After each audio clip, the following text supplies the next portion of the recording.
Hey folks, welcome back to the Tomarosa. We're calling this video Later Never Comes. What do we mean by that? When Virginia and I work on projects, we like to say later never comes, because if you only go halfway on something and you're like, you know, I'll finish that up later, later never comes.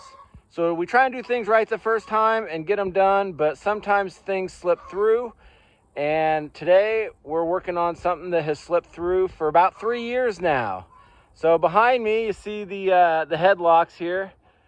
It's where we lock up the cows if we need to do breeding or any vet work or anything. And we installed these before the barn was done. In fact, we milked out here using these headlocks before the barn was done.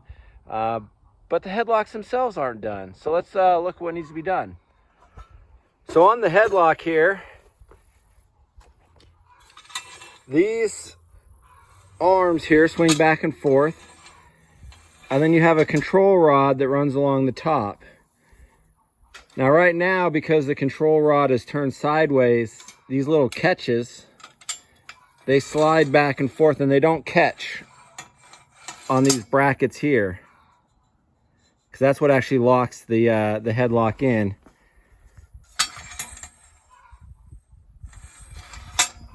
So this little control rod here along the top, it runs the entire length. It's supposed to be controlled by a handle, but we've been using this C-clamp for like 3 years now.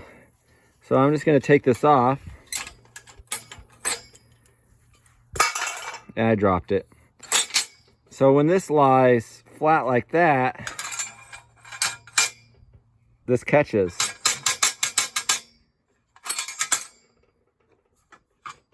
And that's what locks the head. Well, we have the latch. I just bolted it on today. It's just a U-bolt. But the control rod needs to be welded to the latch right here.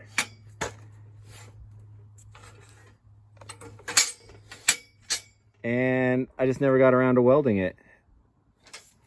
And then also this headlock, we ordered them sized for jerseys, but they accidentally sent us a Holstein-sized headlock.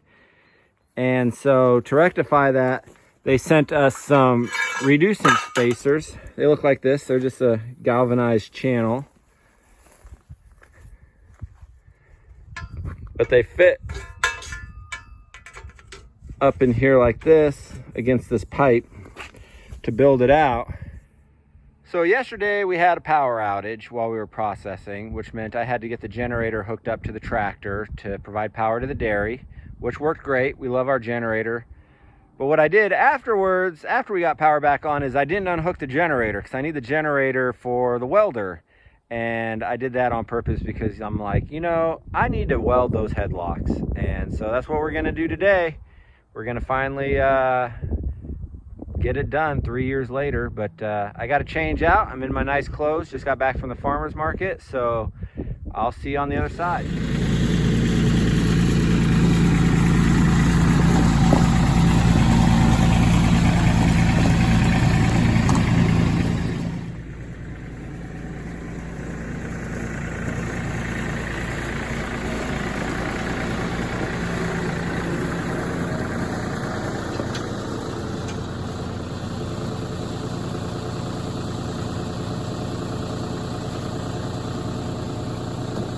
I got my spacers mocked up behind me.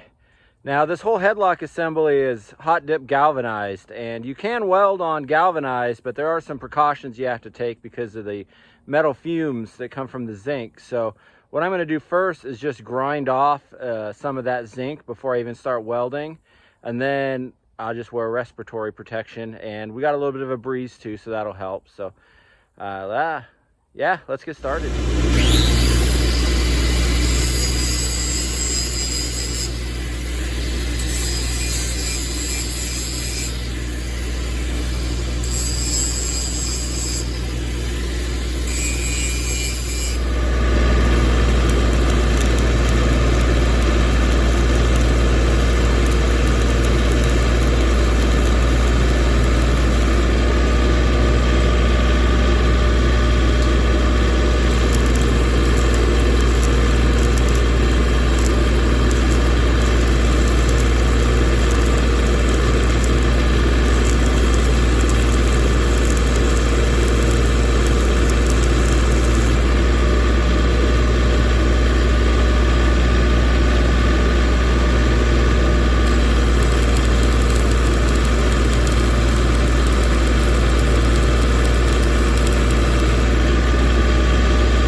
Well, folks, I was going to film more of me welding, but my camera said it was too hot and it died.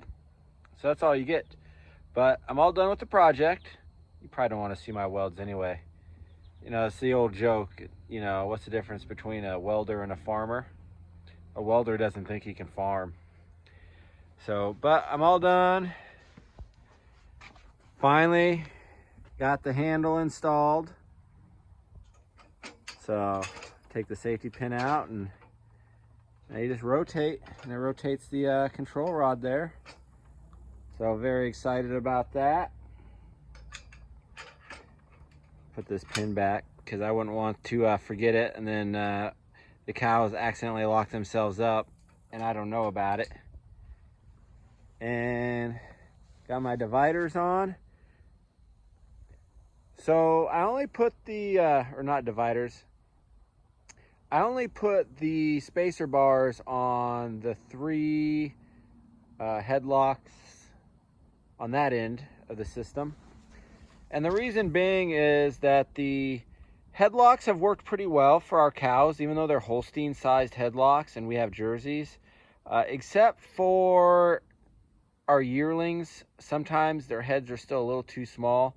So I didn't do all the headlocks. I just did those 3 just for when we need a smaller opening for a smaller animal.